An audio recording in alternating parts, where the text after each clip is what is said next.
Boa noite a todos. É um prazer enorme estar com vocês hoje. Estamos nos adiantando na comemoração do Dia da Pessoa com Hemofilia, por conta do feriado, que é dia 17, e estamos aqui em grande companhia de grandes amigos, mas também de pessoas muito ligadas ao assunto, né, de hemostasia, e vou apresentá-los por ordem, olha eu, hein, gente, por ordem alfabética, que a Sueli deve estar acostumada a ser a última da chamada. Então, hoje a gente está com o Dr. Eric de Paula, que é da Unicamp, que agora está na coordenação do sangue também, doutora Margarete Uzelo, que é coordenadora do setor de hemofilia da Unicamp, larguíssima experiência e vai comentar conosco das novas terapias, doutora Paula Vilaça, que coordena também esse serviço no Hospital das Clínicas de São Paulo, e, por fim, mas não menos importante, a doutora Sueli Rezende também, que vai ter bastante para contribuir, especialmente em como são feitas essas políticas e condutas públicas aqui no Brasil. Eu espero que vai ser um bate-papo que a gente vai fazer, a gente selecionou alguns tópicos que a gente acha importantes, tanto para o envolvimento de todo mundo, mas também para que a gente possa garantir uma boa evolução da hemofilia aqui no Brasil. Nós temos algumas características que são próprias nossas, né, e uma delas, e talvez a melhor, seja a unificação através do SUS para esses pacientes, que garante o tratamento a todo mundo, né? É um tratamento caro, não é um tratamento fácil, é um tratamento para a vida inteira até o momento, para esses pacientes, são pacientes com quem a gente se relaciona, com eles e com a família, e eles conosco, por um período longuíssimo. A gente viu nos últimos anos imensas evoluções, vamos comentar isso aqui, mas ainda muita coisa por vir. Então, espero que vocês aproveitem e que a gente também possa curtir essa noite. Então, para começar, eu queria, e aí eu vou chamar o Eric, que talvez tenha esses números mais fresquinhos. Eric, posiciona para a gente quais são os números que a gente tem no Brasil. Quando a gente fala de paciente hemofílico AB, de que universo de pessoas a gente está falando? Boa noite a todos que estão ouvindo, assistindo, e boa noite a minhas colegas. É um prazer grande estar aqui com vocês.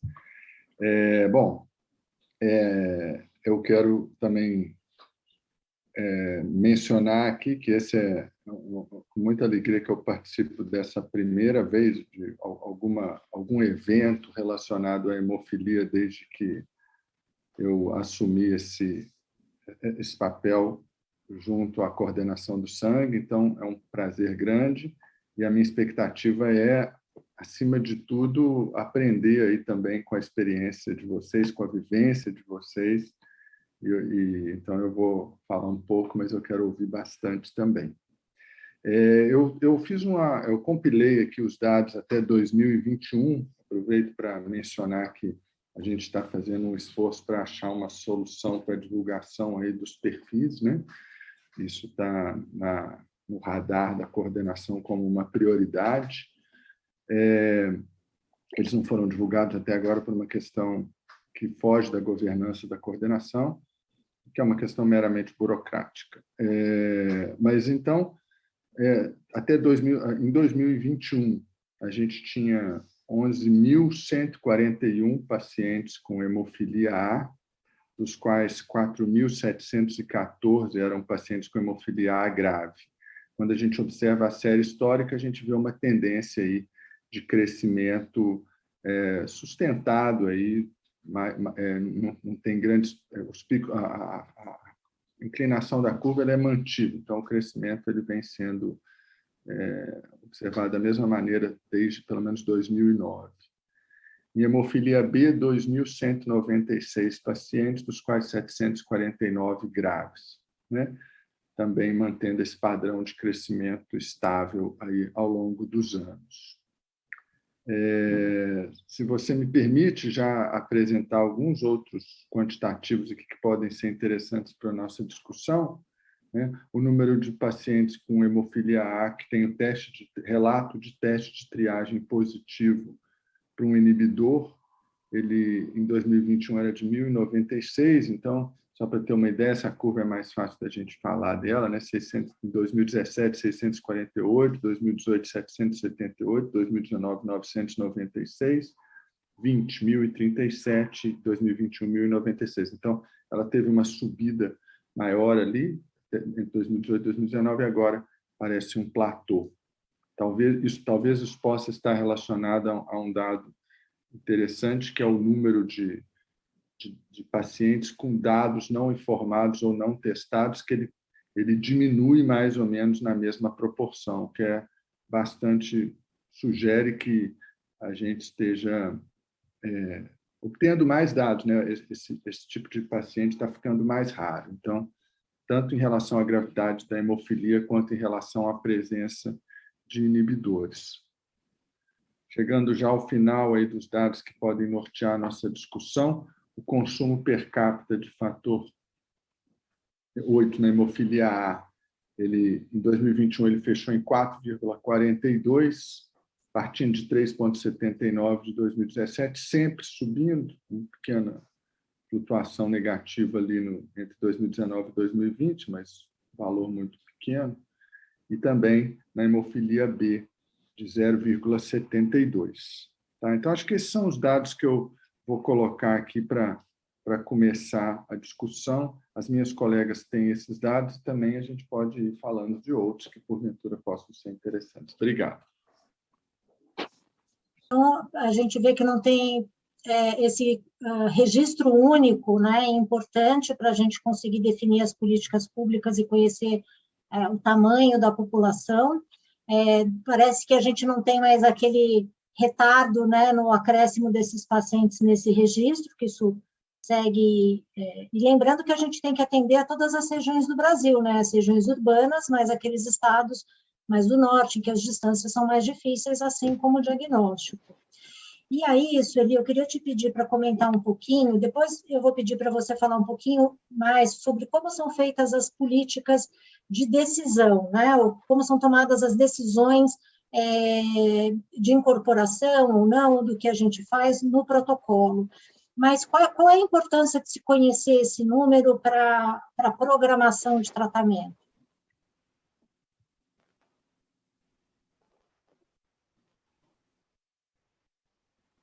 Obrigada, Ana, pelo convite, a BH também. E é um prazer para mim estar aqui essa noite, junto com colegas aqui que a gente vem caminhando há tantos anos, e poder trazer um pouquinho do meu conhecimento para a gente discutir aqui. E, obviamente, como disse o Eric, aprender, a gente está sempre aprendendo juntos aqui.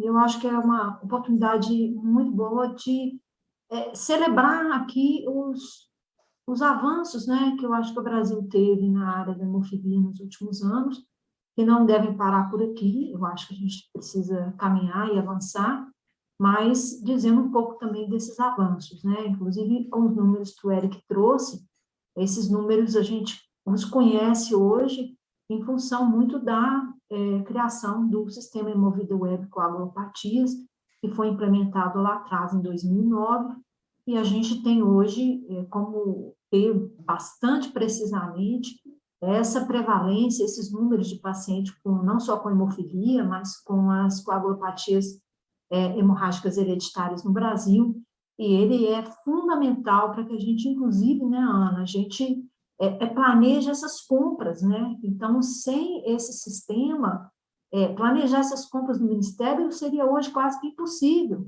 porque é um programa de altíssimo custo, né, um dos programas de mais alto custo do Ministério da Saúde. Estamos aqui batendo hoje 1,7 bilhões de reais por ano, que custa o programa de doenças hemorrágicas hereditárias, e a gente precisa atender a essa população, que hoje é a quarta maior população de pacientes com hemofilia do mundo, em função da nossa competência de todos nós, dos pacientes, dos familiares, dos médicos e dos outros profissionais que tratam esses pacientes, de conseguirmos botar no cadastro, no registro Hemovida Web, e conseguir acompanhar esses pacientes da forma como a gente tem conseguido, né? Com relação aos processos de registro e incorporação, acho que é muito importante falar um pouquinho aqui para quem talvez não esteja muito por dentro desse processo. O registro dos medicamentos no Brasil é feito através da Agência Nacional de Vigilância Sanitária, que é a Anvisa, né, que é o similar aqui ao FDA, né, o Food and Drugs Administration dos Estados Unidos, e ao EMA, que é o European Medicines Agency da Europa, né? Então, a gente tem aqui no Brasil a Anvisa.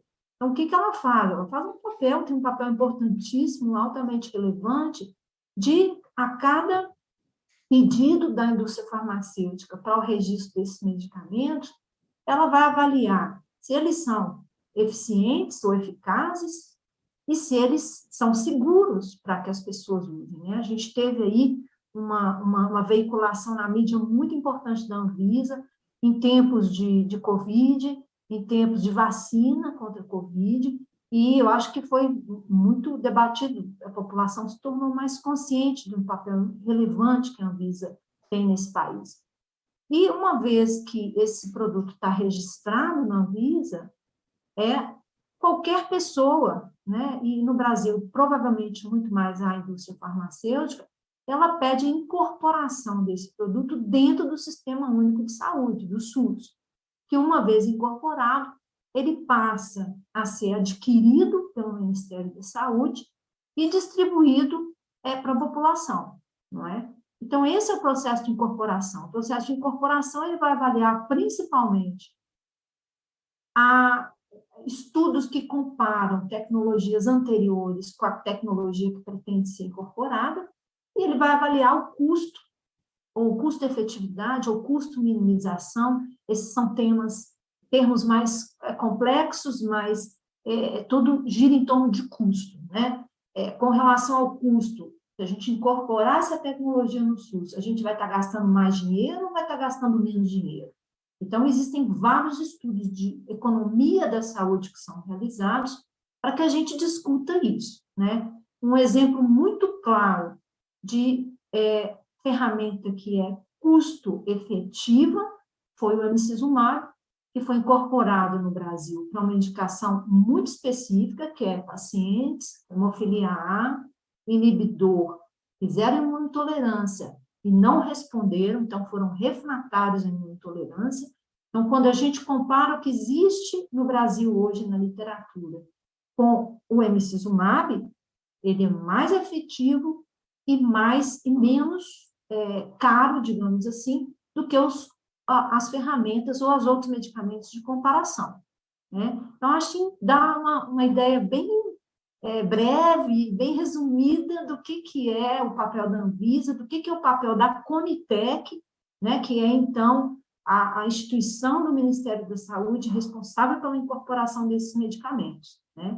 Então, no caso do emicizumab, e no caso agora também dos fatores 8 de longa ação que estão para ser incorporados ou que foram incorporados recentemente, é a indústria farmacêutica que trouxe esse pedido de incorporação, né? Mas, por exemplo, a BHH, ou uma sociedade de classe, ou uma outra associação de pacientes, poderia também entrar com o pedido, desde que preencha toda a papelada que é necessária, com os estudos necessários e comprove várias coisas para pedir incorporação. E isso é julgado em reuniões, em discussões, são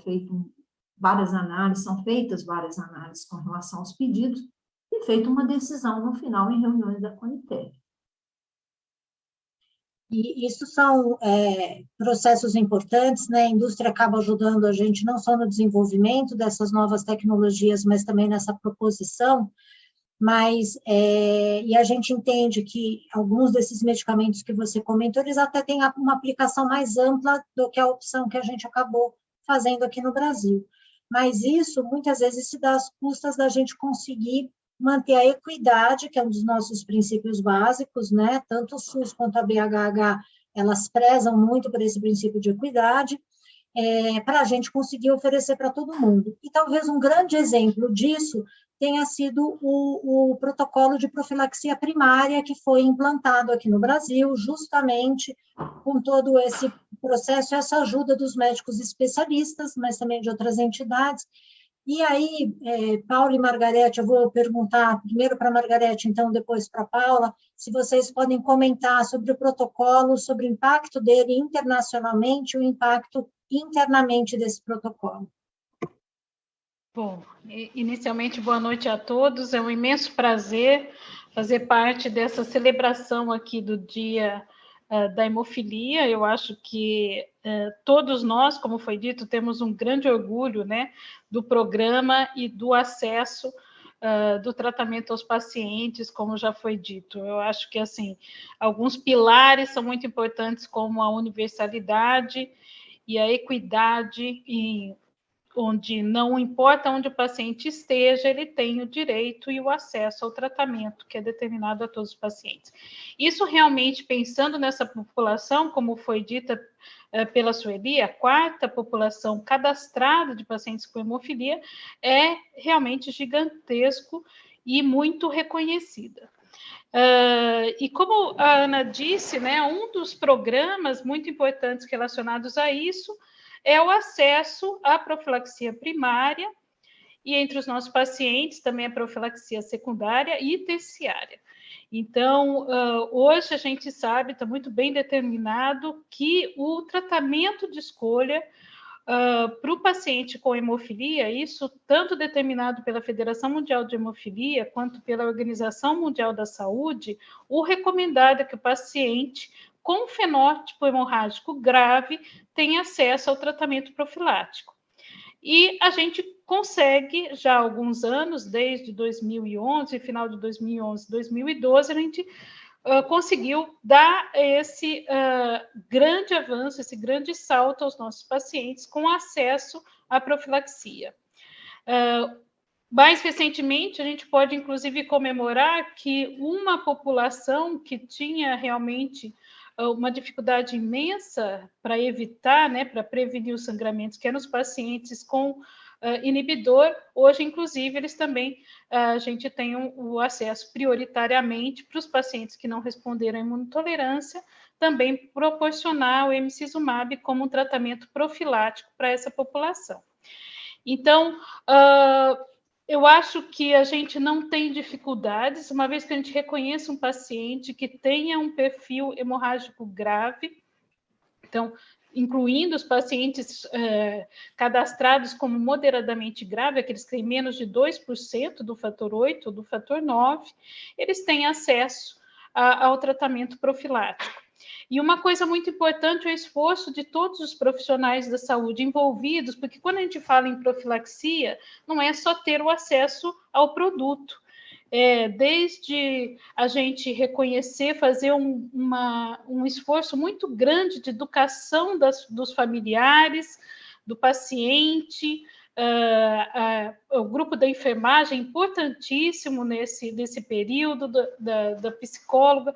Então, é um esforço muito grande. Então, aparentemente, quando a gente pensa assim, ter acesso à profilaxia, então ter o produto. Não, a gente sabe que não é isso, né? Você não consegue simplesmente disponibilizar o produto e ter já um ganho, um sucesso desse tratamento.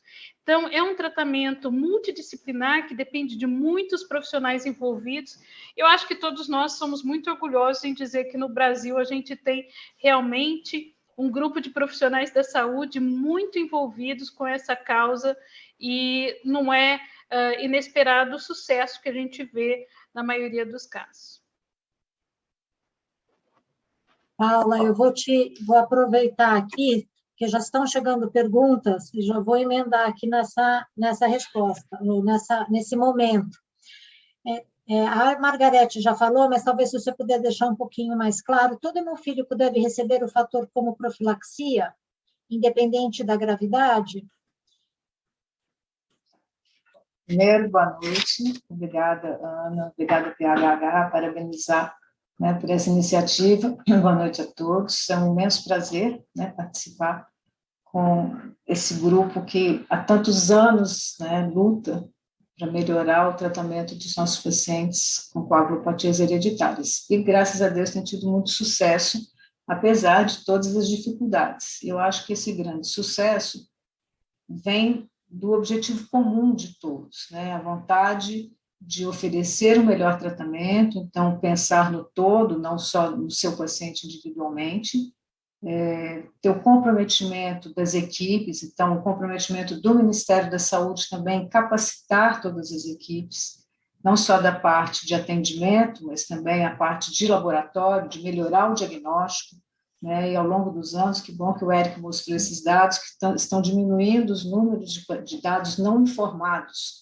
que é uma coisa que incomoda muito a gente, quando a gente pensa num programa como esse do Brasil, que foi reconhecido internacionalmente, né? Ganhou prêmio internacional pela importância de você oferecer para todos os pacientes num país de dimensões continentais, né? E todo mundo ter acesso ao mesmo tratamento, à mesma disponibilidade de concentrado de fator, independente de onde o paciente mora. Lógico, a gente sabe que tem diferenças regionais.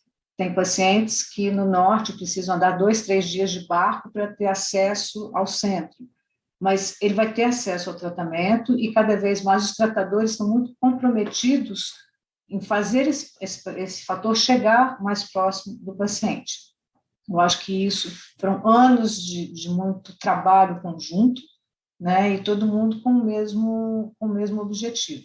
E eu acho que a gente ainda tem muito para progredir, né?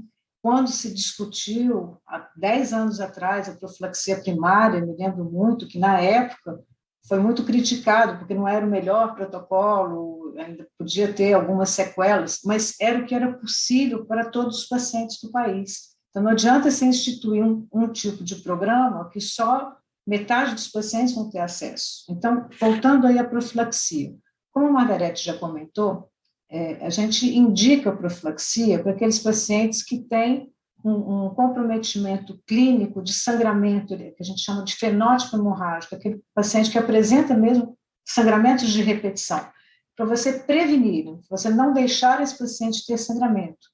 Não é que não vai deixá-lo ter sangramento, que ele não tenha sangramento espontâneo, porque os pacientes que têm níveis mais altos de fator, eles podem ter sangramentos pós-traumáticos. Tanto que mesmo com profilaxia, com doses mais altas, você não zera completamente, muitas vezes pós-trauma você vai ter um sangramento. Então, em geral, ele é indicado para os pacientes que têm menos que 1%, ou que a gente chama de menor do que 2% de atividade de fator, que é aquele que tem maior chance, ou que vai ter manifestação hemorrágica espontânea. E é transformá-lo num paciente moderado ou leve, que é aquele paciente que vai ter sangramento, em geral, após algum trauma. Então, esse é o objetivo da profilaxia. Com o passar do tempo, a gente, há muito tempo, vem tentando dar umas mudadinhas aí no protocolo de profilaxia primária. Então, a própria implementação, na época, ele foi baseado no protocolo canadense de escalonamento de dose.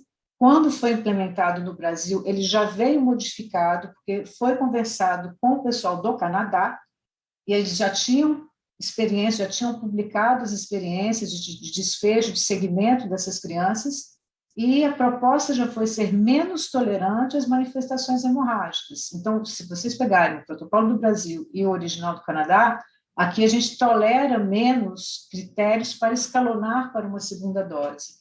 E não só isso, com o passar do tempo, aqui no Brasil já foram dadas sugestões de você evoluir mais rapidamente para 2 doses por semana, porque a gente sabe que ficar muito tempo com uma única reposição por semana, o paciente pode ter mais chance, esse fator não vai ficar maior do que 1% durante 7 dias.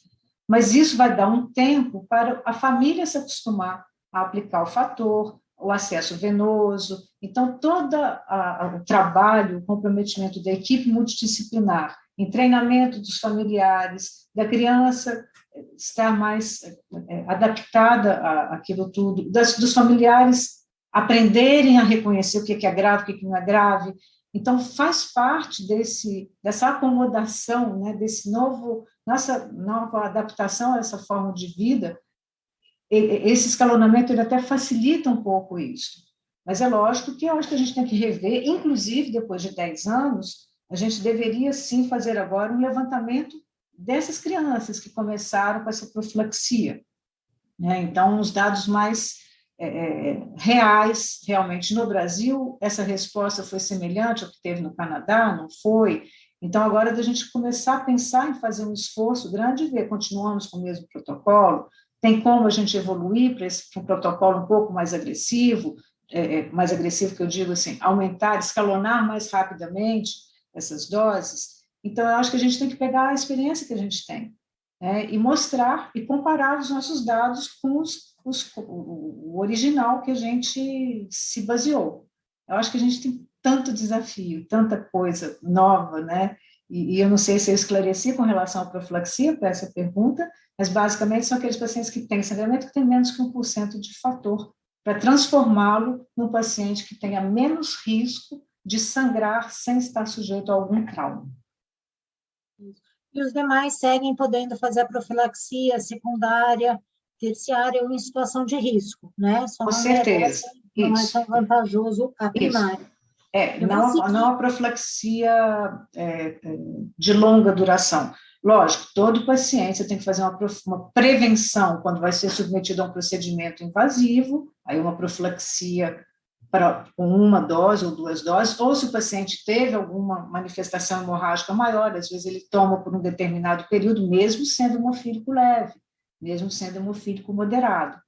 Em algumas situações, ele precisa fazer profilaxia até que se resolva aquela situação a qual ele foi submetido, ou ele sofreu um sangramento, ou fez uma cirurgia, ou teve um sangramento, por exemplo, hematoma de ilho-psoas, ele vai precisar ficar com o nível de fator mais alto por um período, mas que depois ele retorna para o basal dele. Eu vou seguir um pouquinho aqui nessa questão da profilaxia, porque tem uma outra pergunta, até eu encorajo que a plateia para mandar perguntas para a gente, porque esse é o sentido da gente interagir com vocês. E eu vou voltar para a Sueli e para o Eric, perguntando, porque o Eric mostrou os dados do consumo per capita, né? Então, isso é a média de quanto cada paciente usa. Então, óbvio que vai ter paciente que vai usar menos, paciente que vai usar mais, mas esse é o consumo médio. E o aumento dessa disponibilidade per capita ou por paciente é que acaba propiciando que a gente consiga fazer profilaxias mais intensas ou profilaxias mais compridas, em prazo mais longo, né?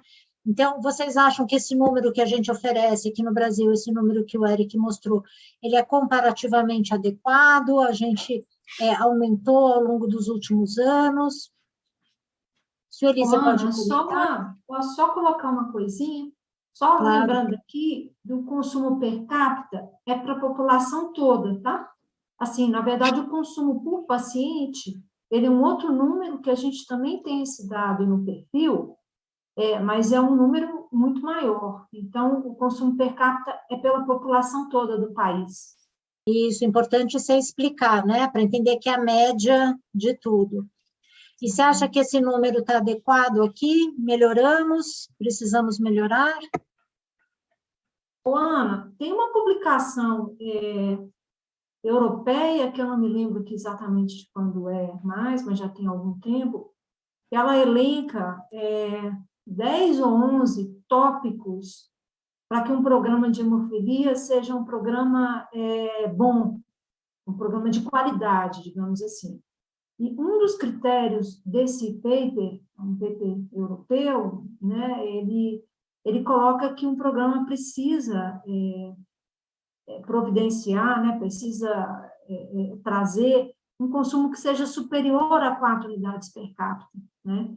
Então, o Brasil passou disso há alguns anos atrás, já tem alguns anos que o Brasil superou a marca das 4 unidades per capita, e então, assim, eu entendo que isso sugere um bom programa, é um critério para um bom programa, né? O que é suficiente? Essa é uma pergunta que provavelmente não tem resposta. Vai depender muito do que se quer e do nível, né, do teto, né? Qual que é o teto disso? Tem uma discussão muito grande hoje com relação ao teto, né? Países que gastavam muito, que passaram a rever esses gastos e passaram a gastar um pouco menos agora, outros que gastavam menos passaram a gastar mais ou passaram digamos, consumir mais, né? Não gastar, mas consumir. Então, eu acho que essa é uma resposta muito difícil, né? Não sei o que Margarete e Paula e Eric pensam disso, mas, e só trazendo aqui também, que esse é um momento muito bom hoje, a gente está muito feliz aqui, tanto para comemorar os avanços e para trazer um conhecimento, né, sobre a hemofilia para todos que precisam ter, mas também que nós estamos completando esse ano 10 anos de implementação da profilaxia primária no Brasil, e nós estamos também, essa semana, coincidentemente, a gente lançou a nova versão do protocolo de profilaxia primária, que foi revisto e aprovado pela Conitec, e lançado esse ano. Então, muitas modificações, algumas modificações que a gente está tentando sempre melhorar e trazer, elas foram também descritas aí nesse novo protocolo que está de livre acesso na página da Conitec. Vocês querem comentar, Margarete? Se eu puder comentar, eu concordo com a Sueli, na verdade tem esse consenso com essas recomendações, que até acho que é o Brian Mahoney, que é o primeiro autor desse consenso europeu, e que coloca como uma meta de qualidade realmente o fator 8 per capita de pelo menos 4. E a gente já tem mais que isso. Esses parâmetros, eles estão mudando um pouco, sobretudo para o fator 8, porque a gente sabe que alguns países desenvolvidos hoje, agora se usa também outros produtos, né? O emicizumab é um deles, então esse parâmetro tem modificado um pouquinho, mas a gente sabe que 4 é o nível per capita que você precisa para ter um bom programa de grande abrangência para profilaxia. E a gente consegue isso atingindo os dois parâmetros principais, tanto para o 8 quanto para o 9. Quando a gente vê por paciente, esses números são bastante expressivos aqui no Brasil, e isso é muito importante. Eu acho que uma das questões importantes envolvendo isso já foi dito, é porque a gente tem um muito eficiente programa de registro, e eu acho que até o programa de registro, o sucesso dele é justamente porque todo paciente que acaba usando, eu sempre explico para os meus colegas de fora, se ele usa um frasquinho de fator, ele está cadastrado lá. Então, todos os pacientes hoje que utilizam qualquer produto deste programa, eles estão cadastrados, e isso realmente é essencial para manter essa política pública. Sobre a atualização do protocolo de profilaxia primária e de profilaxia, acho que isso realmente é um grande avanço. Os critérios eles foram atualizados de acordo com o subcomitê do ISTH em relação às recomendações para profilaxia primária e também para profilaxia terciária, já que grande parte dos nossos adultos e adultos jovens eles não tiveram acesso à profilaxia primária, mas hoje eles têm acesso à profilaxia terciária. Então, essas são questões muito importantes, e o protocolo ele segue exatamente a recomendação tanto do guideline da Federação Mundial de Hemofilia, quanto do subcomitê de profilaxia do ISTH. Então, a gente não deixa nada a desejar para essas grandes sociedades que representam os pacientes com hemofilia. Uma parte aqui, Margarete, eu decidi falar do fator 9, né? Mas nesse consenso europeu, o nível também é acima de meio unidade per capita, se eu me lembro bem, nós estamos a 0,7 no Brasil, né? Então, a gente também ultrapassa o critério de bom programa para o fator 9. Eu acho que a gente tem essa questão, então, da quantidade, né? Já passamos por fases aqui no Brasil em que isso era bastante restrito, né? Todos nós pudemos participar. Então, é um prazer imenso para a gente ver agora as crianças crescendo muito melhor, né? Mas, como a Sueli explicou, não basta, você tem que saber fazer o bom uso disso, né? Aplicar bem o recurso que você tem. Por isso que quantidade é um dos critérios, mas não o critério para se definir um bom programa. E aí, Paula, eu vou te perguntar a respeito do início dessa profilaxia. Por que no protocolo está definido a partir desse momento do sangramento e não mais precocemente? Então, a pergunta que eu vou repetir, a pergunta que nos fizeram, que na opinião de quem pergunta, que é representante, é que a profilaxia a todos o mais rápido possível deveria ser feita, e ele quer saber é o que que alguns médicos pensam diferente. Qual a opinião aqui do painel? Eu acho que assim, por que nem todo mundo fez o diagnóstico menor do que 1%, vai começar com profilaxia? 10% dos pacientes hemofílicos grávidos podem não ter fenótipo hemorrágico tão importante. Então, começou muito por conta disso, de alguns pacientes, você segue isso no centro, alguns pacientes são grávidos e não têm sangramento, não apresentam sangramento.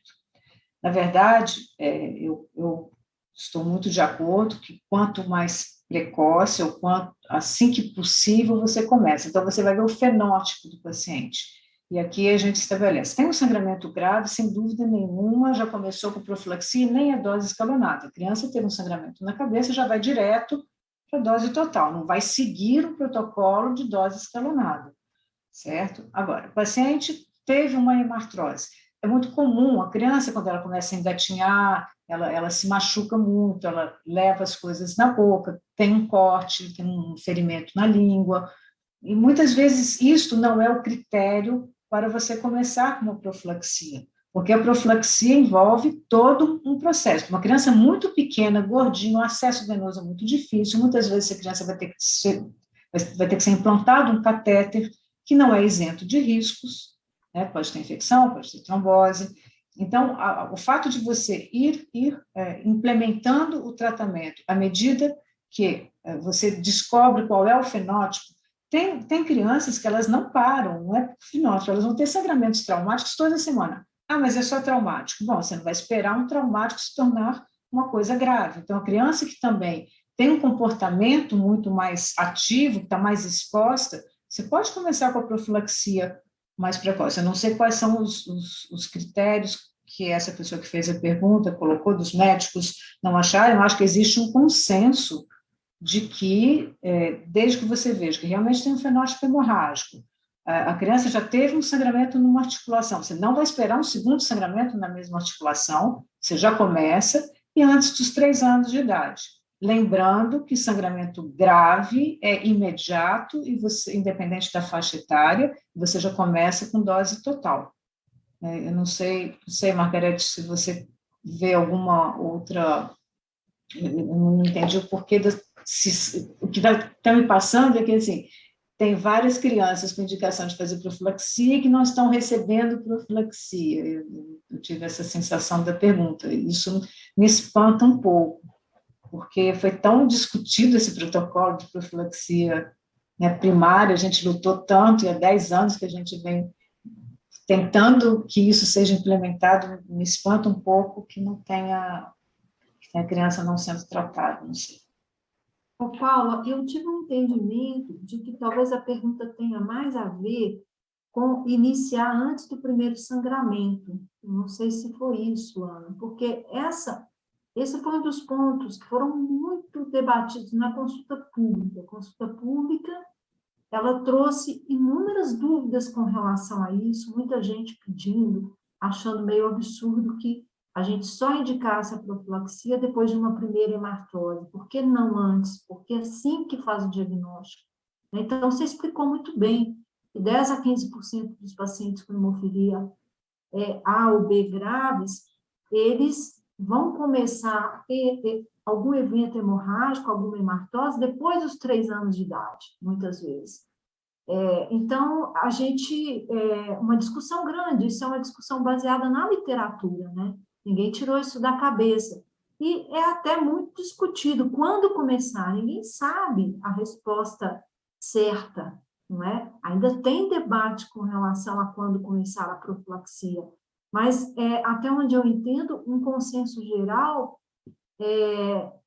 coloca que espera a primeira hemartrose para começar. E, obviamente, você colocou muito bem que aí a gente, se a hemorragia for grave, aí, obviamente, já começa com uma dose com maior frequência. Né?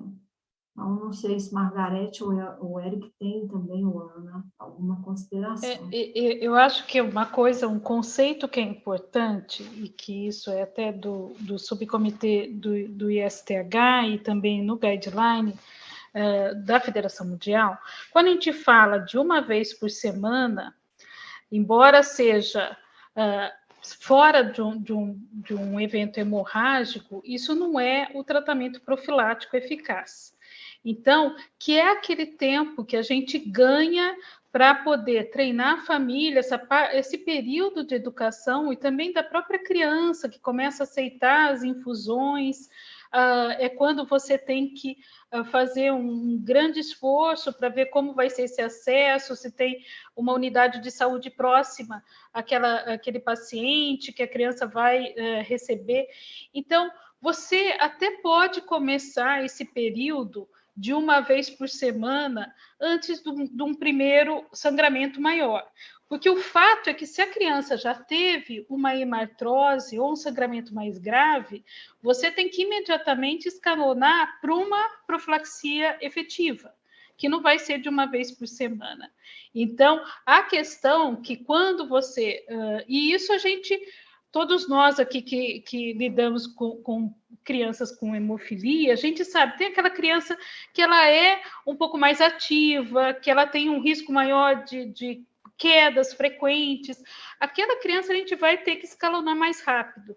Então, o que eu acho é que é o seguinte, o tratamento da profilaxia, de no mínimo 2 a 3 vezes por semana, a partir do momento que você tem o sangramento, é importante que você esteja já num tratamento profilático já eficaz, que não é uma vez por semana. Então, às vezes, a gente até pode começar mais precocemente esse uma vez por semana, que você vai ganhando. Agora, você só escalona para uma profilaxia mais intensa, mais frequente, quando você vê a necessidade daquilo que pode ser, por exemplo, da primeira hemartrose. O que eu acho que é importante, que embora pareça uma questão que a gente está segurando para fazer a profilaxia, mas tem que lembrar que aqui uma das questões importantes, a gente tem uma necessidade, uma incidência do uso de catéter venoso central bem mais baixa do que alguns países. E isso é uma questão de um grande debate, porque colocar um catéter é uma questão de risco, de diversos riscos, dá uma comodidade, mas também tem 2 procedimentos aí cirúrgicos para fazer, um para colocar, um para retirar, e também o risco de trombose, de infecção e todas as questões relacionadas a isso. Então, uma criança muito pequena, antes de 1 ano de idade, se começar com 3 infusões por semana, a chance de necessitar de catéter é muito alta. Então, mas aquela criança que a gente vê que tem acaba sendo mais ativa, com mais chance de risco, assim, o que a gente faz até no nosso centro aqui na Unicamp, a gente já começa um pouco mais precoce nessa questão da educação. Às vezes não é nem uma vez por semana, é vindas da criança na unidade e começa já a introduzir e fazer esse treinamento, porque lembrando também que tem uma questão importante relacionada também à questão do risco de inibidor nas primeiras 20 dias de infusão e tudo isso que está relacionado a sangramentos mais graves. A gente, quando trata intensamente, a gente aumenta o risco de inibidor. Então, tem toda uma questão, logo ao diagnóstico, até um tratamento efetivo de profilaxia. E, se não me engano, o protocolo atual ele contempla essa questão. Então, na verdade, você aguarda a primeira hemartrose, um sangramento mais grave, para um tratamento profilático mais intenso. Mas esse tratamento eventual você pode começar mais precocemente, ganhando esse tempo de treinamento e educação. Gente, eu vou... desculpa, fala, Eric. É que tem outras perguntas aqui, mas pode falar. Eu ia falar exatamente isso que a Margarete acabou de falar, que o protocolo contempla essa possibilidade, colocando aqui que crianças com maior risco de trauma, isso pode ser uma justificativa para início antes da primeira hemartrose. E acho que reforçar, né? Muitas vezes a gente vê a leitura que a gente tem de qualquer medida restritiva, ela já é, em alguns casos, imaginando que ela possa decorrer de algo que não é técnico, né?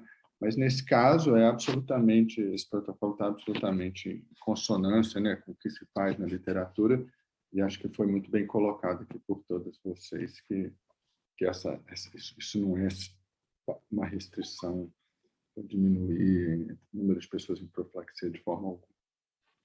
E aproveitando que você está falando, tem duas perguntas aqui relacionadas ao registro, ao coagulopatia web.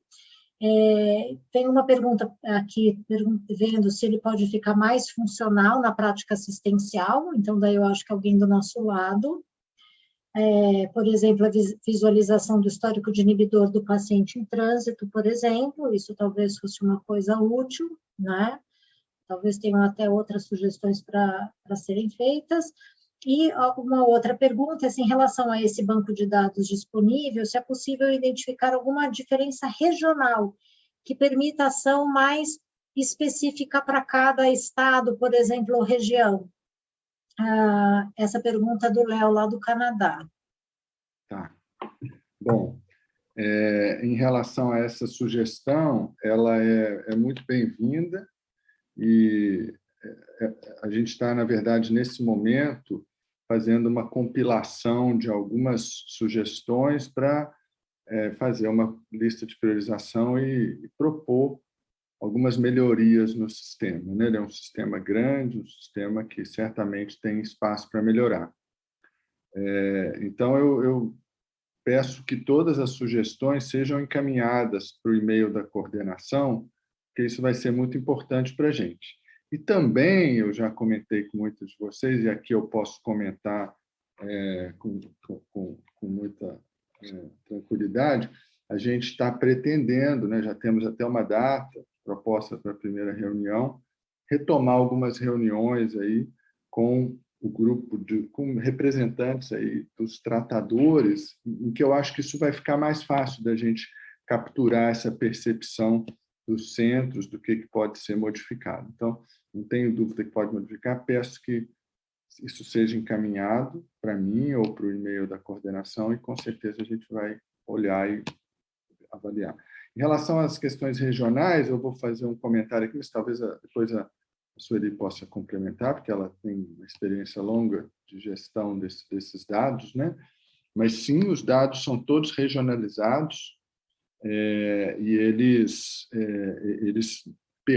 não só podem, como permitem. De fato, tem algumas ações que a gente já está planejando que são direcionadas para regiões específicas, baseadas em aspectos que a gente identifica no sistema. Ótimo. Sueli, você quer comentar? Margarete ou Paula querem comentar também?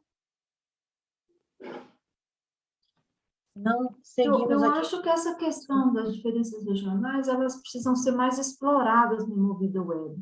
Mas a gente consegue enxergar algumas diferenças, tanto de, por exemplo, incidência de inibidores, a gente tem uma tendência de ver mais inibidor no sul do Brasil, uso também de alguns medicamentos, obviamente alguns centros tendem a usar alguns produtos mais que outros. Então, existem sim, Léo, referências regionais, mas acredito que elas estão todas no perfil, né? Elas podem ser comparadas pelo perfil, porque eles são por unidade federada e por região, mas talvez na descrição do perfil, né, Eric, seria uma coisa que pode ser mais explorada, digamos, como resultado escrito, né, dentro do perfil. E antes da gente discutir os avanços que nós tivemos também nesses centros, eu ainda queria perguntar, se ele talvez seja para você ou para quem quiser responder, quais são as principais diferenças do protocolo aprovado recentemente em relação ao atual que estava sendo usado? De profilaxia primária,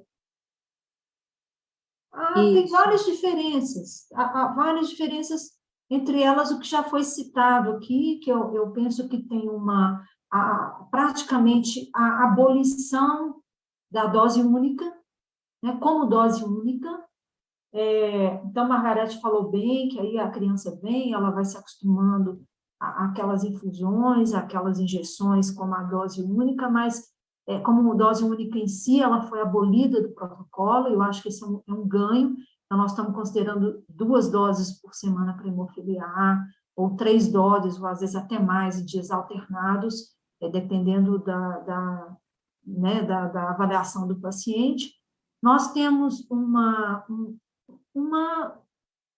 rediscussão da questão de interromper aos 18 anos de idade, que eu entendi que muita gente entendeu do protocolo novo, que a profilaxia primária, aos 18 anos de idade, ela vai ser retirada do paciente. Isso nunca foi dito ou escrito lá, mas talvez seja um entendimento que ficou equivocado por muita gente que criticou, e, na verdade, isso não está dessa forma. A gente entende que muitos dos pacientes aos 18 anos, o adolescente, muitas vezes ele não quer mais usar profilaxia primária, ele faz essa opção, ele está cansado, e tem toda a questão dessa idade também, que é bastante complexa. Então, aos 18 anos de idade, sugere-se que seja feita uma reavaliação da profilaxia, né? E na maioria dos pacientes ela deve ser mantida, na maioria absoluta, a meu ver, e talvez em um caso ou outro individual, com discussão do paciente com o médico, com a revisão da história hemorrágica dele. Isso pode ser pensado se ele vai vir a ser tratado sob demanda, mas é uma discussão. A questão da profilaxia ser começada, se ter início, após um sangramento de grande monta, né, uma hemorragia intracraniana, um hematoma mais grave, e dela ser iniciada, independente de ter uma hemorragia, aos 3 anos de idade. Isso não tinha no anterior. Então, eu entendo que essa versão do protocolo é uma versão muito mais favorável ao paciente, ao familiar, do que a anterior, né? Então, ela abre mais o leque, digamos, de individualização da profilaxia, e ela é muito mais humana do ponto de vista também de possibilitar discussões, reuniões, início da profilaxia antes de algum sangramento, se assim se entender, como a Margarete bem colocou aqui, que é adequado para uma criança que é mais inquieta, mais agitada. Então, eu penso que é uma versão muito melhorada da anterior, né? Então, o Hemophilia Joint Health Scale, que é a escala de avaliação musculoesquelética, também foi atualizada para a última versão. Então, são vários pontos aqui, alguns que eu me lembro bem, né, de ter lido ponto por ponto de mais de 400 sugestões da consulta pública que a gente recebeu, mas muitas delas batiam no mesmo ponto, né? E são principalmente esses aqui que eu estou discutindo. E daí a gente vê também a importância da participação na consulta pública, né? Dos pacientes, para que sejam geradas essas questões, porque todas elas são analisadas, né? Então, é muito importante. E seguindo, Margarete, eu queria que você comentasse um pouquinho a respeito das novidades dos últimos anos, né, na evolução do tratamento de hemofilia A, principalmente aqui no Brasil, né? Bom, na verdade, os avanços são imensos, né? Então, aqui, não necessariamente no Brasil, mas no mundo, a hemofilia, o tratamento da hemofilia se tornou muito abrangente com diversas estratégias.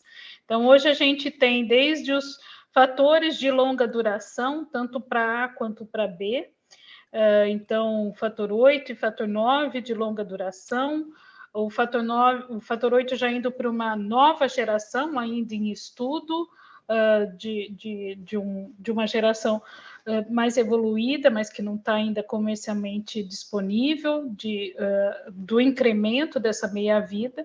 O fator 9, a gente já tem produtos de longa duração, que permitem você utilizar uma vez por semana ou até a cada 10 dias, 14 dias, com uma eficácia bastante mantida. Então, o benefício desses produtos de longa duração, você acaba, por um lado, em alguns casos, você pode ter a estratégia de diminuir o número de infusões, então isso gera, obviamente, um conforto, já que nós estamos falando de infusões endovenosas. Por outro lado, você pode também ter um alvo de um nível de vale mais elevado, então aquele nível logo antes de você fazer a próxima dose, que é onde a gente mais frequentemente tem escapes hemorrágicos, sobretudo hemorragia espontânea, por exemplo, que é uma situação que não é para acontecer num tratamento profilático adequado. Então, isso é uma das questões. Depois vem os anticorpos monoclonais e outros tipos, né, como RNA de interferência, que são tratamentos já chamados de não reposição. Então, a gente tem para o fator 8, o anticorpo monoclonal biespecífico, o emicizumab, em desenvolvimento outros produtos semelhantes a esse, para o fator 8 também. Existem outros produtos, ou anticorpos monoclonais, ou RNA de interferência, que daí eles são produtos que agem em outros locais da hemostasia, e com isso a gente pode utilizar tanto em paciente com hemofilia A ou B, com ou sem inibidor, porque agem independente dessa situação. Por exemplo, aqueles que diminuem, por exemplo, os fatores anticoagulantes, para você restabelecer o equilíbrio. E na era dos tratamentos avançados, a gente também tem a terapia gênica, tanto para a expressão do fator 8 quanto do fator 9. No Brasil, a gente participa de protocolos tanto para A quanto para B, e eu acho que é muito importante colocar essa possibilidade do Brasil participar no avanço, tudo em fase ainda antes de serem disponíveis, mas já em fases, alguns protocolos em fases avançadas, de fase 3, de pesquisa clínica. Eu acho que é importante a gente pensar nesses tratamentos como uma possibilidade para o futuro, para os pacientes no Brasil. Eu acho que é o que a gente está caminhando para acontecer. Paula, você quer também comentar, você que tem bastante experiência clínica com esses pacientes, sobre as novas incorporações que houveram e as necessidades ainda não atendidas? Eu acho que a Margarete já situou muito bem, né? Na verdade, o Brasil participou com um número expressivo de pacientes no protocolo de terapia gênica.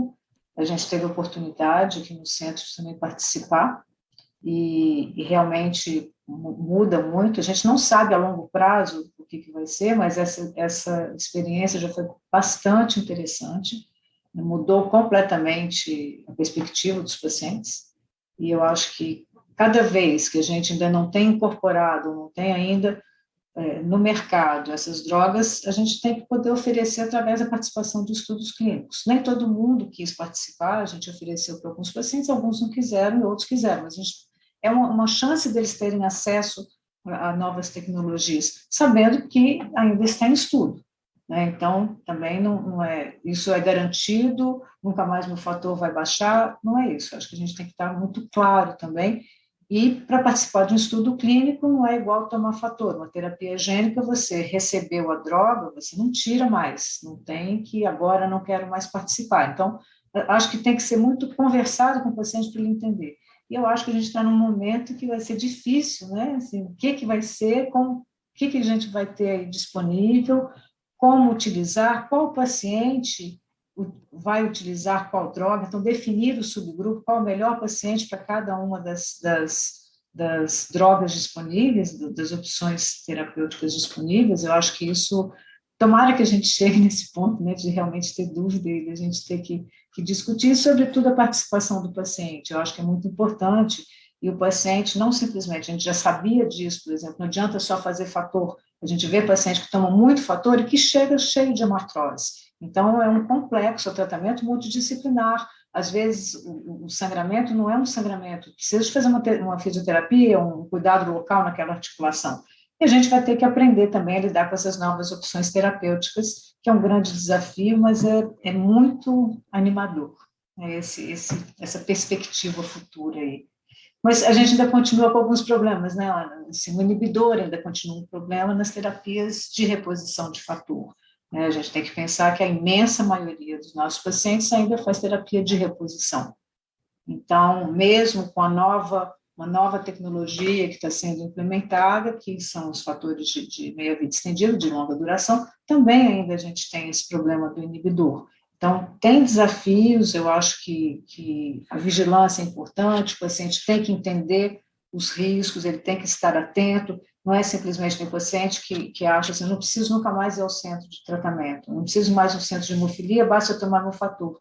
Não é bem assim, a gente quer que eles tenham independência, que eles aprendam a reconhecer, mas tem coisas que a gente tem que fazer vigilância, né, que a Margarete falou, nas primeiras infusões de fator, principalmente hemofilia B, né, que realmente tem que ficar vigilante, porque ele pode perder aquela resposta, ele pode necessitar uma mudança de tratamento.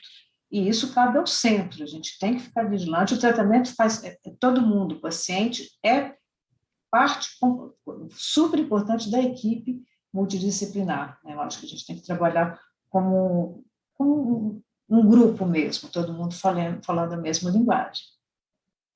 Você fez um comentário muito interessante, que a gente tem que aprender a usar esses novos fatores, né? Então, a gente está saindo daquilo que era sempre tudo muito igual, e passando para novas opções, né? Tem duas perguntas aqui que são mais ou menos no mesmo sentido, falando da implementação de estratégias nessa área de decisão de qual fator usar, né? E outras novidades vão surgir, fora a questão laboratorial, que a gente nem vai conseguir abordar hoje, né? Que é um outro capítulo muito importante, o governo dá um apoio muito grande para o tratamento, mas isso é um outro capítulo aqui. E, então, tem esse questionamento sobre como a melhor forma de discutir, desenvolver e implementar estratégias nessa área, porque às vezes pode haver alguma dificuldade governamental, conforme é colocado aqui na questão. E uma outra pergunta nessa linha é a questão de haver um grupo de especialistas, eu entendo aqui, que possa participar da definição dessas estratégias, né? A pergunta até coloca como um grupo independente, mas eu vou colocar aqui como um grupo de especialistas trabalhando junto, né? Eu vou começar já respondendo, e eu vou pedir para cada um de vocês falar um pouquinho, que a gente já está aqui nos minutos finais também. Entendo que a ideia seja sempre trabalhar junto. Então, se a gente enfrenta dificuldades, ou no governo, ou financeiras, ou momentâneas, o ideal é que isso seja trabalhado para se chegar a um consenso, porque é muito importante que o programa fique mantido, né? A gente precisa lembrar que, às vezes, os pacientes fora do Brasil têm acesso, mas não são todos os países que têm um tratamento para hemofilia que abranja toda a população. A imensa maioria, ao contrário, não tem. Então, a gente tem pacientes que têm muito acesso, mas isso é às custas de um outro hemofílico no mesmo país sem acesso, né? Então, a gente entende que seja muito importante trabalhar junto nessas políticas. Então, é importante estarmos atentos e opinarmos, e divulgar para que os pacientes também participem quando têm a oportunidade, principalmente nas consultas públicas, né? Mas aí eu queria ouvir a opinião de vocês, eu vou começar de novo pela Paula. Ana, eu acho que a gente tem uma experiência muito positiva, né? Deu muito certo a maneira como foi trabalhado até hoje, eu acho que tem que ter uma diretriz de tratamento, uma coisa nacional. O Eric já comentou aqui que eles estão pensando em reativar um grupo de assessoramento técnico, né, que certamente vão ser pessoas que têm experiência, vão ser representantes de pacientes, que isso sempre deu muito certo. Eu acho que o Brasil chegou a esse sucesso porque todo mundo trabalhou com a mesma finalidade, e ouvindo todas as partes, inclusive com diferenças regionais, né, com dificuldades regionais.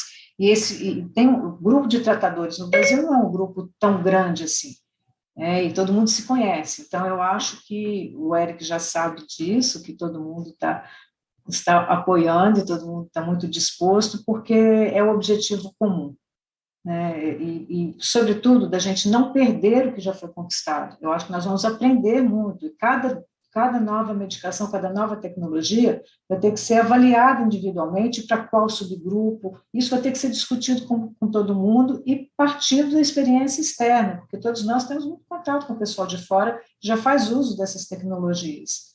Então, eu acho que continuar o que vinha sendo feito e que permitiu que o programa chegasse a esse nível de excelência. Margarete, você quer comentar? Então, eu acho que, assim, uma das questões que eu acho importante e que eu acho que a gente não pode perder o foco é manter a equidade, a universalidade do programa. Para que isso seja atingido, quando a gente tem novas tecnologias, novos tratamentos disponíveis, é muito importante que a gente estabeleça critérios baseados em prioridade, qual é o grupo de pacientes, o grupo da população que vai ter um maior benefício naquele momento, baseado no quantitativo que o programa consegue fornecer. E, na minha opinião, e às vezes isso é um grande desafio, é que, uma vez que a gente estabeleça essa prioridade, a partir do momento que tem os critérios que definem essa prioridade, todos os pacientes que preencham aqueles critérios têm que ter acesso. Esse é meu entendimento. Eu acho que foi assim, se vocês lembram, a questão quando a gente teve acesso ao recombinante. A ideia inicial de atingir os pacientes com hemofilia até 15 anos não era porque isso estava simplesmente na literatura, era porque era o número de pacientes e o quantitativo que era disponível, que depois subiu para 30 anos. Então, assim, não tem um fundo científico, mas tem uma questão que todos os pacientes que preenchessem o critério no Brasil, para isso eles teriam direito de ter acesso àquele tratamento. Isso, às vezes, é muito difícil, porque, obviamente, que, dependendo da nova tecnologia, você tem alguns benefícios, segmentos de benefício, mas eu acho que daí é onde a gente estabelece um escalonamento de prioridades. A incorporação do emicizumab, eu entendo que ele está seguindo esse critério. Então, qual era a população que teria um maior benefício do emicizumab conforme o quantitativo que estava sendo disponibilizado, sem comprometer o recurso disponível. Então, eu acho que era o paciente, sem dúvida nenhuma, que até então a gente fazia a profilaxia com produtos de bypass, o que hoje não é mais justificável, já que a eficácia e o custo da profilaxia com produto de bypass não atinge a expectativa. Então, esse foi o grupo prioritário. A gente imagina que, com o passar do tempo, outros grupos que possam beneficiar podem ter esse acesso. Mas isso tem que ter um critério de escalonamento da prioridade para que a gente mantenha a equidade e a universalidade. Talvez não tenha mais os comitês como era antigamente, mas grupos de trabalho podem ser algumas estratégias para auxiliar a coordenação do sangue hemoderivados para estabelecer essas prioridades, que às vezes é muito difícil. Eu não acho que é uma tarefa fácil, mas eu acho que é possível quando a gente trabalha em equipe, como sempre foi até hoje. A gente teve essa possibilidade de ter vários segmentos com representatividade regional e dos pacientes para estabelecer esses critérios. A gente já passou 15 minutos do nosso tempo. Eu vou, Sueli, dar 2 minutinhos para você e para o Eric. Tem outras questões aqui que têm surgido, eu não sei se eu posso até depois mostrar para vocês, e a gente manda essas respostas com relação à artropatia, fila de espera para cirurgia, mas eu queria ouvir a opinião da Sueli também nesse assunto e depois do Eric. Ana, eu penso que a hemofilia, o futuro da hemofilia é brilhante, né? A gente já está vivendo um presente brilhante da hemofilia, mas nos próximos anos, nos próximos 5 a 10 anos, nós vamos ter uma revolução no tratamento da hemofilia. E eu acho que o nosso grande desafio no Brasil vai ser como incorporá-los. Nós estamos falando aqui de medicamentos de altíssimo custo, que são, com certeza, de evolução tecnológica superior ao que a gente tem hoje, medicamentos que vão ser, né, já de infusão subcutânea, ou uma única infusão, né? E aí eu deixo aqui os parabéns à Margarete, que foi a primeira autora de um estudo importantíssimo, que foi publicado há um mês atrás, que é um estudo de terapia gênica para hemofilia A, e gostaria de chamar a atenção que, embora a gente esteja falando de terapia gênica aqui, podem ter vários pacientes ou familiares aqui nos ouvindo, e dizer que essa ferramenta ainda não está aprovada para uso, né? Então, a gente está esperando aí que o FDA, a qualquer momento, aprove a primeira terapia gênica do mundo, né? Acredito que esse ano, no máximo ano que vem, Margarete deve ter mais informações do que eu, mas nós vamos conviver aí com ferramentas que custam 2 a 3 bilhões de dólares, provavelmente, por paciente, um pouco menos, e o emicizumab já está batendo em 800 mil a 1 milhão de dólares por paciente adulto por ano de tratamento. Então, quando a gente tem muitas opções, né, as escolhas podem ser difíceis também, mas elas não são, elas são muito bem-vindas. Então, eu penso que o desafio da coordenação de sangue, ou de quem for liderar o programa e gerir esse programa daqui para frente, vai ser de fazer muita conta, vai ser muito custo, efetividade, custo minimização, colocar no papel o que nós damos conta como um país ainda em desenvolvimento, de fazer com o que a Margarete colocou muito bem, com equidade, para todos os pacientes, que é o que a gente sempre defendeu lá.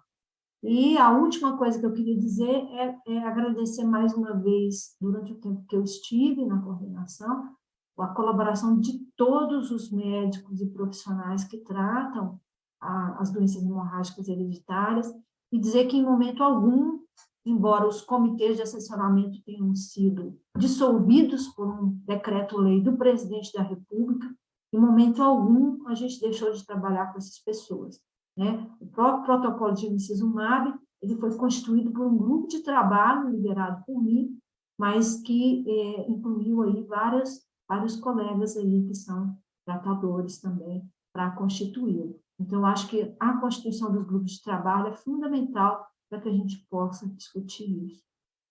Obrigada, gente. Muito importante, Sueli, seu comentário, e muito bom o seu trabalho. Érica, a bola está com você. Bom, acho que eu concordo com todos os comentários aí que já foram feitos em relação à questão a essa pergunta, mas eu vou reforçar 2 aspectos só.